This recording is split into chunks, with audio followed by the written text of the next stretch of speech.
పాపం నీ ఇంట్లో ఉందంటే నీవే తల్లిదండ్రులుగా నీవే కారణం. నీ పిల్లల యొక్క జీవితాల్లో పాపంతో అతిక్రమం వైపు వెళితే, లోకం వైపు వెళ్తున్నాయంటే, నీ మాటకు విధేయత కాకుండా పోయిందంటే నీలోనే ఉంది పాపం. ఏం పాపం చేశానండి పాస్టర్ గారు అని అంటే, నువ్వు చేసిన పాపం ఒక్కటే, జస్ట్ సింపుల్గా అవిధేయత. ఏం అవిధేయత?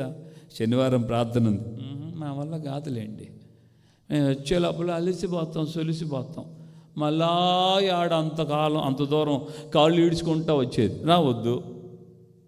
ప్రతిఫలం ఏంటి? కన్నీళ్ళు, దుఃఖం, ఏడుపు. ఎందుకు ఏడుపులు? అవిధేయతను బట్టి ఏదో ఒక కోణంలోకి తీసుకొచ్చాడు సాతానుడు, ఏదో ఒక విధంగా నీలో ప్రవేశించాడు. నీ కుటుంబంలో